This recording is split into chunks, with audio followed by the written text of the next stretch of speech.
Pnawn da. Good afternoon. Shall we try that again? Pnawn da, good afternoon. Because we've got the world listening in and watching us here. We'll talk about that later on. But it's very, very important that we greet those people out there who are also wanting to join us, but for different reasons can't do so.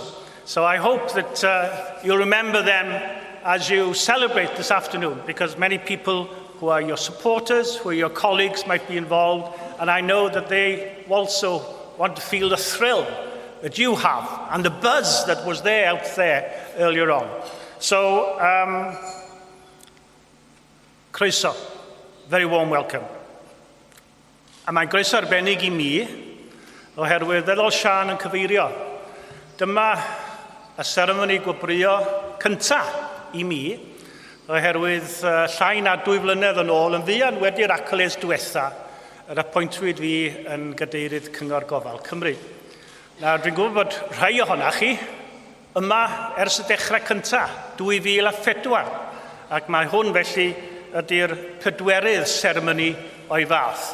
Ac fel mae Sian wedi deud wrthon ni'n barod, mae'n rhyfeddol y nifer o ymgeiswyr sydd wedi bod eleni, a alla I ddeud wrthych chi fel cadeirydd y panel y beirniad mod I, gan mod i'n dod I fewn I hyn, wedi cael fy synnu ar yr ochr ore oherwydd safon anhygol y cysiadau yma. Ac fe ddylai chi yr rhai sydd yma, yr rhai sydd wedi'ch dewis i'r rhestr fer, ymfalchio yn y ffaith eich bod chi wedi cael y statws yma. Ac I rai hynny ohonach chi sydd yn gwrando ac yn gwylio ni fan arall, gai gyd ymdeimlo ar rhai ohonach chi sydd wedi trio y tro yma, gai hefyd eich llongyfarchu ar safon y cysiadau, ac dwi'n siŵr mewn blwyddyn arall y byddach chi I gyd wedi cael eich rhoi ar y rhestr fer. Fel cadeirydd y panel beirniadu y tro hwn, dwi wedi cael y fraint o archwilio'r holl geisiadau a thrafod adroddiadau'r beirniaid a eith I ymweld â'r ymgeiswyr y ddath i'r rhestr fer. Mae'r sector yn gyffredinol yn cymeryd y gwaith yma'n wneud o ddifri. Ac fe ges I fy nharo gan y gwaith caled mae llawer o sefydliadau yn ei gyflawni I wireddu gwelliannau heb aros yn segur. A rei hynny sydd yn deud wrtha I bod nhw wedi bod yn wneud yr accolades o blaen, maen nhw'n rhyfeddu at y gwelliant sy'n digwydd 2 flynedd ar ôl 2 flynedd. Mae'r profiad yma, os gai fod yn bersonol am eiliad, wedi gwneud I mi werthfawrogi, gwir werthfawrogi, y swydd fel cadeirydd Cyngor Gofal yn fwy fyth.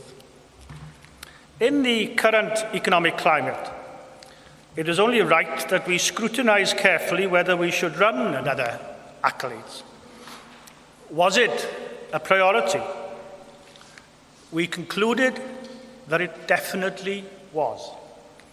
And I am of the opinion that to a workforce that supports people who are often facing serious challenges and crises in their lives, there is great value in just taking time out to recognize good practice, which is worthy of sharing, and indeed its unique contribution to making a real positive difference to those people's lives, and then learning from it.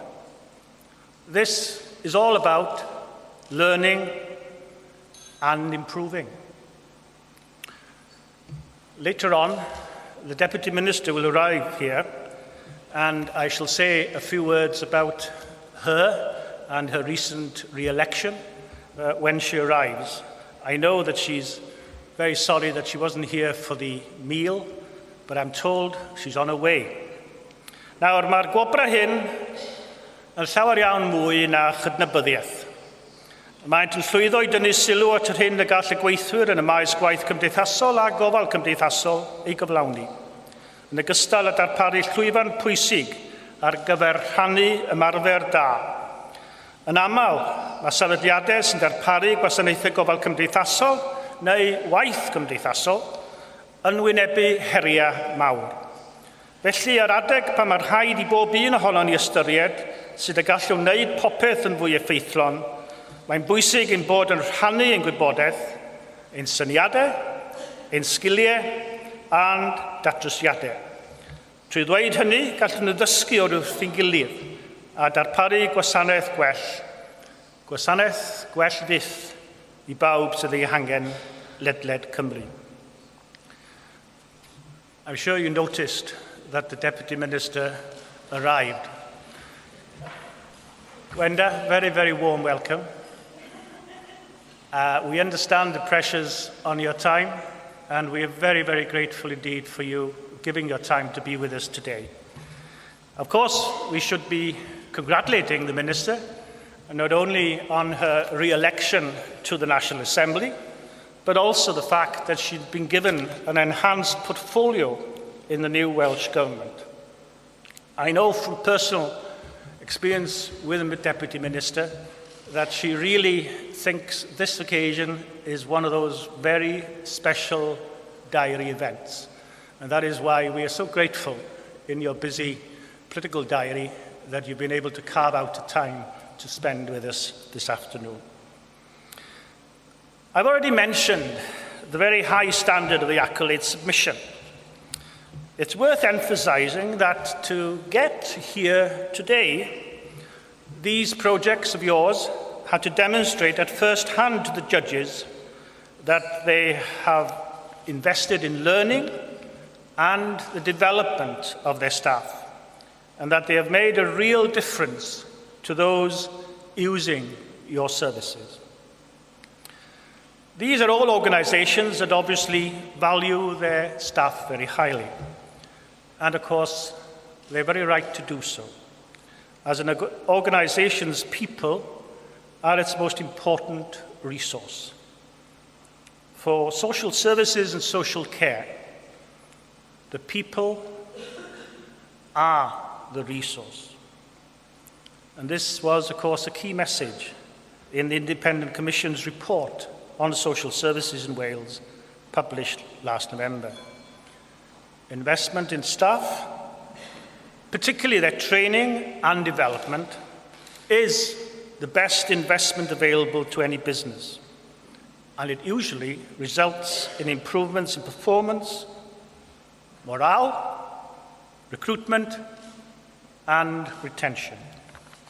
And importantly, all this is likely to feed into better outcomes for people receiving those services.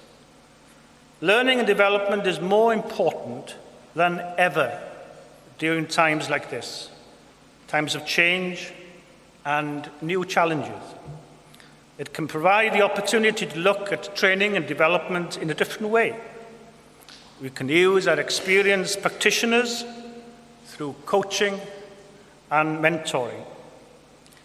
However, any organisation tempted to reduce their training budgets will only be adding to future costs, costs of replacing disillusioned employees, losing the productivity of well-trained staff, and being unaware of the latest trends that can improve outcomes. By not investing in training today, they are likely to pay for it with problems later.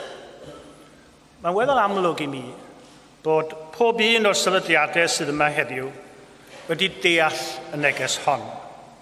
Fel arall, ni fyddant wedi cyrraedd rownd derfynol y gwobra eleni. Mae hyd yn oed y sefydliadau a'r timau hynny nad ydynt wedi cyrraedd y rownd hon, yn heiddi clod mawr. Gan bod llawer ohonynt wedi creu prosiectau a ddawol dros ben, sy'n sicr dybiwn ni o esgor ar ganlyniadau llwyddiannus yn y dyfodol agos. Gan ei rhoi mewn sefyllfa ffafriol iawn I gystadlu y tro nesaf. Dwi bron yn sowndio fel beirniad y sewdor urdd. Ond ydych chi'n gwybod beth feddwl, peidiwch ar ei gored I oherwydd bod chi yn digwydd bod yn anlwcus y tro hwn. Mae 2011 wedi bod yn flwyddyn o gerrig milltir i'r gwobrau yma. Fel oedd Sian yn dweud, da ni wedi cael mwy o geisiadau nag erioed o'r blaen. Cafwyd ceisiadau hefyd o bob ardal, o bob cyngor sir yng Nghymru.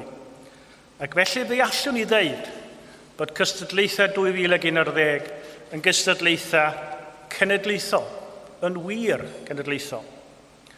Hefyd, roedd na mwy o brosiectau oedd yn dangos parodrwydd i gydweithio, i greu partneriaethau, ac mae hyn yn eithriadol o bwysig yn yr hinsawdd sydd ohoni. Gan bod y Cyngor Gofal yn canolbwyntio eleni ar ddatblygiad proffesiynol ym maes gwaith cymdeithasol, a hyn yn galondid mawr i ni, y swyddogion ac aelodau'r Cyngor. Mae hi hefyd yn werth nodi yn bod yn darlledu'r gwobra, wel, da ni wedi eisoes gyfeiriad hyn, a hynny am y tro cyntaf, gan ffrydio'r seremonia yn fyw ar y we. Felly, i'r bobl hynny sydd am ymuno ni ar y rhyngwyd, fel o'n i'n dweud yn gynharach, da ni am ddeud helo mawr iddyn nhw. 1, 2, 3, helo! Reit. Drwy'n un eto, ia? 1, 2, 3, helo! Reit. Wel, mae pobl yn trydaru. Mae hwn yn rhyw derm newydd i fi, ond i'r llawer o'na chi, dwi'n siŵr eich bod chi'n trydar bob dydd. Ac wrth gwrs, mae pob croeso i chi dydaru nes ymlaen. Hashtag y seremoni yma ydy #gwobrwyo neu #accolades yn Saesneg. A dwi'n siŵr bod hwnna'n golygu rhywbeth i bawb ond fi. Bydda'n wych iawn i bawb sydd ddim yma wedi teimlo i bod nhw'r rhan o'r dathlu yma. Just as partnership is important in making many of the accolades projects possible, it is also central to the ethos of the accolades as a whole. I therefore have to thank the Association of Directors of Social Services Cymru, the British Association of Social Workers Cymru, Care Forum Wales, the National Leadership and Innovation Agency for Healthcare, the Social Care Institute for Excellence, the Wales Council for Voluntary Action, and the Welsh Local Government Association. Thank you indeed for all the support that you have given the Care Council and these particular accolades. In particular, I want to thank the representatives who joined me on the panel that went through all 72, or was it 73 applicants for these awards this year. I was very fortunate to have the wise experience and expertise of my fellow judges in helping me and you to identify the winners today. And I can tell you the judging was pretty difficult at times. There was plenty of debate and deliberation, and that has to be something that we welcome. I'd also like to wish to I'm sure you'd like me to wish to thank my colleagues at the Care Council for the work that they have put into organising today's great celebration. We are the ones who are fortunate who turn up and enjoy the lunch and the awards ceremony that's going to come now. Others have been working for months in the preparation of this thing, and I'm sure that you can identify them there in lovely colour coordinates all the way around the room here, in black, and I'm sure that you would wish to thank them individually, maybe at this point.